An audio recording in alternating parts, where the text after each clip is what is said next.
What's going on, family? Good morning to you. I pray y'all are having well on this blessed day. Shabbat Shalom on this blessed Saturday. As we off top, give the Holy Spirit all the honor, the glory, and definitely all praise and worship. Thank you, Ahaya. Thank you, Yahushua, who hung, bled, and died. Balance. Sister Janice, this is the video response back to you from your email about 2 weeks ago concerning why so many young people are leaving church buildings. Balance. Let me start off like this. What you don't see now is balance in a lot of churches. I'm not talking about everybody's church. Just feel my heart in this video. No disrespect toward nobody. The older generation, and I'm not talking about all older generation, because a lot of them are up for new ideas to an extent, I should say. When you start looking at the balance, you got a lot of the older saints who love their way, their style of songs, their way of church service, and what they've been used to. And then you got the younger generation who can't relate to those songs, who really don't want to hear those songs. Just like I was talking to an elder the other day, he said, man, I don't want to hear all that new stuff. Well, it's the same with the younger generation. A lot of them don't want to hear all that old stuff. So you have a hard time trying to have balance. And I understand with the mom dancing, how it's so out of order now with the women when they dressing, you can see everything. I mean, they so revealing. That's understandable. And a lot of the older generation ain't for the rap. They ain't for the men mom dancing. But at the same time, what do the younger generation have? See, that's another thing that's running off a lot of the young. Man, it's gotta be their way. Or my question is, what else way can they express themselves? The only way they know how by them being in the younger generation. And I understand from both sides because, man, it's a lot of performing and praise. It's a lot of performing right now versus true praising and worship. It's a lot of performing and entertainment from the preaching down to the musicians. So when you try to find balance, it's hard. Because you got to ask yourself, what do the youth really have to look forward to? I was just telling another pastor about 2 weeks ago how this guy came to me, asked me about why churches don't talk about sex, because he's dealing with masturbation. He's dealing with pornography, or some of the women that's dealing with abortions and the teenagers abortions, and she said the church is just silent. And I tell them, not all churches, but it's hard to find churches that's not traditional, that's gonna stand on topics like that. And that's why I tell people in a minute, hey, come on here. I guarantee it's not a topic I pretty much have not addressed on this platform. And it's so many people crying out for help inside of their church buildings, and it's like, you can't talk about it. One pastor got mad at me years ago because he was strolling through YouTube and he was looking at my video I did about pornography, and I was talking about pornography, I was talking about rape, I was talking about abortion, and he wasn't for it. And like I told him back then, Pastor, this just ain't for you. And I said the sad thing is you got people sitting inside your congregation that's dealing with this stuff. See, I keep it real. And the young generation, when you think about it, I'm asking y'all this question. Really, what do they have forward to look for when they go to church? And once again, I'm not talking about all churches. And that's why a lot of churches have a lot of pastors, these bishops out here, the young bishops, the young pastors, they compromising. I ain't talking about all of them, of course. That's why you see them, they lowering down to the extent where they don't care about what the words say. Let's draw them in. You see it all the time. I gotta do this, I gotta do this, I gotta do that. And they don't even know what else to do. But here it is, you got the whole younger generation, I don't want to go to church no more. Man, grandma and them, it's got to be, I don't understand that stuff. See, you got to realize, Father, I stretch my hands to thee. No other help I know. That wasn't their songs. They're not relating to them songs. They're not relating to At the Cross. They're not relating to a lot of these older songs, these gospel hymns. They're not relating to the Amazing Grace, how sweet the sound that saved the wretch like me. They're not relating to a lot of that, just like you're not relating to their Kurt Franklin. You're not relating to their Ty Tribbett. And it's, once again, it's got you going this way and they going that way. Man, I don't want to hear all that with a young generation. I don't want to hear all that either. See, I remember growing up, we would have retreats. We would have church lock-ins. We had fun with that. They would let us have fun, and then we would go to class and be taught as youngsters. The men went with the men, and the women went with the women. We may go bowling this night, and then we might eat pizza this night, and then it's time to go to class. It's time to learn about women. It's time to learn about the Bible. It's time to learn about how to be a man. But I don't see that too much nowadays. I'm not saying it's not going on, but I'm saying when I was coming up, we went on retreats. Brother Robert Kern, we might spend the night over his house. We get our pallets and sleep on the floor, pop popcorn, have fun. Then once again, when they say, okay, it's time for us to go to class, it's time to go to class. That's missing. That's what helped us growing up. We was in BTU.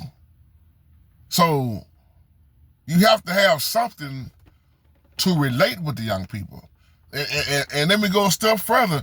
It's really not nothing for a lot of single people. That's why a lot of people that single that I talk to, they don't even feel welcome in the church.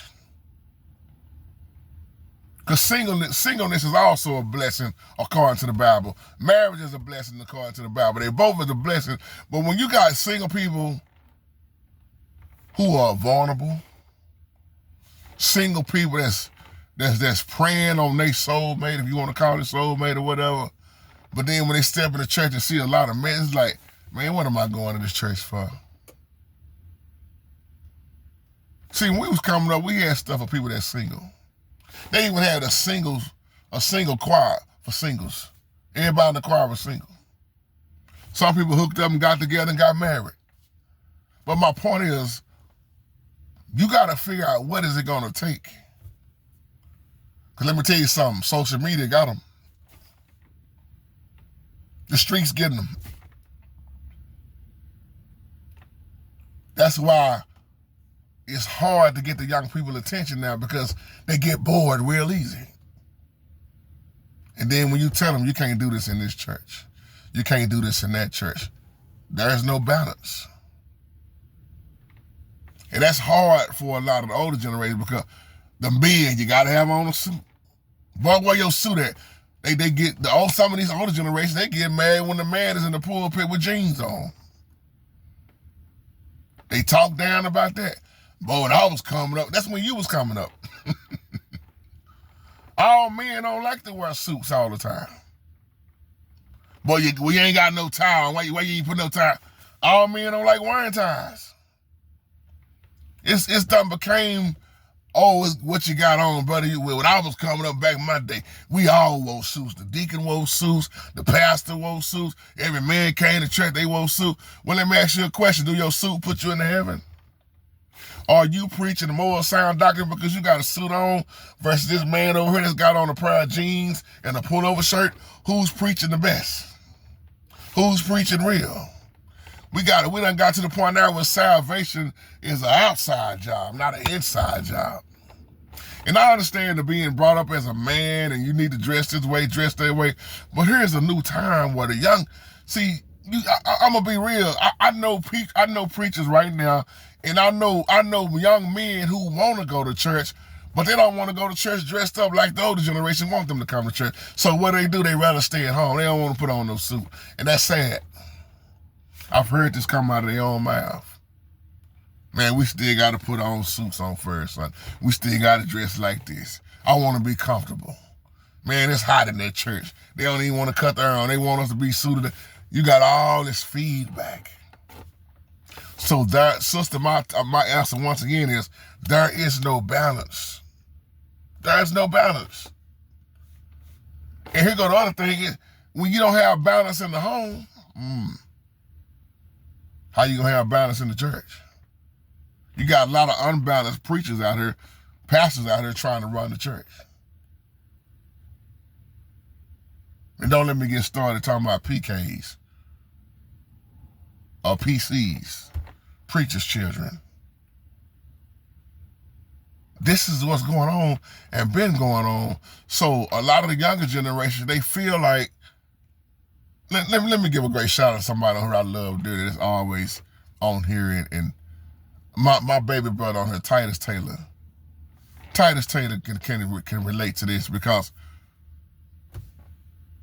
he's from Memphis. And you look at brothers like Titus Taylor who got their head on straight at a young age. I think he was first came on here when he was, correct me if I'm wrong, Titus, he was 16 to 17 years old. And I think you now 20, 21. And you hung in because you could relate to some of the stuff that we were saying and doing, because we not just talking about the older generation. See, the thing I love about being on here too, you got people in their 70s. I got one brother, he's 81. You got 60s, 70s, 80s. I don't think I know nobody on here 90. But then you got the 50 category, the Dana Ways, the Amos James, the Anthony Halls. Then you got the 40-year-olds, the 40s and up. You got the 30s. You got the 20s. You got the teens.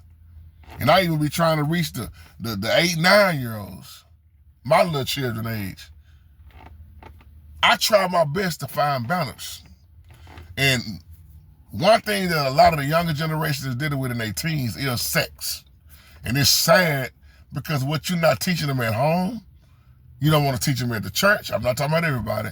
And then they going out here in these streets. Come on, reflect back to when you was 15 to 16 years old, 17 years old, when your body changing. I have no problem addressing none of these topics. Y'all already know that, because it needs to be talked about. It goes on inside of the church anyway. How many times have somebody got busted having sex in the church? It happened in the Bible. Come on, go back to when Paul, when that young man was in that church. I want to say that was in the Corinthians, but that young man was in church. They had to remove him from the church. Somebody said he lied. Oh, it's all in the Bible. He was sleeping around with his daddy's wife, if I'm not mistaken. Sexual immorality. This is why Paul addressed sexual immorality so much in the church. Remember, he was talking to the churches. Those letters were to the churches, not in the world. The church dealing with sexual immorality ain't no different nowadays. So when you don't address these topics and you know what's going on, when you see homosexuality all over the church, lesbians, drunks, hoes, prostitutes, dope dealers, you name it, sitting inside of the building, but you scared to stand on the sin, scared to talk about it because you don't want to lose your members. But when in reality, you held accountable at a high accountability, responsible for them as a pastor. Even though we got to work out our own salvation with fear and trembling, you still, as a pastor or overseer, you are held accountable very high for that. So the balance, I don't know. I can't tell people how to get that balance, because most people are stuck in tradition. Older folks I'm talking about are stuck in their ways. They stuck in tradition. And 9 times out of 10, it's going to keep running the church off. That's why you see a lot of these new churches with these new pastors doing things a whole new way. You look at these new pastors now in their 40s, and some of them maybe early 51, 52, or 35-year-old pastors. They not wearing suits. They got on jeans. They dressing like the younger generation. They want the younger generation to feel welcome when they come in there. They not throwing all that dress code on them. But then here's somebody from the old school be like, I don't agree with that. They ain't dressed right. So the balance is off. It's off. If you lay down on the weight bench and you got 4 45s on a 35-pound bar, and you only put 2 of those 45s on your right side, and you lay down and try to bench press that, what you think is gonna happen? You're gonna tilt all the way over to the right because you don't have nothing on the left side to balance with that right side. You got 2 45s on the rack on the bar and 2 45s sitting on the floor, and you sitting there trying to move forward and lift that. That's confusion. It's just gonna keep falling over, and that's what most of them are doing, is just falling over. There is no balance. I'll leave you with that. Shalom.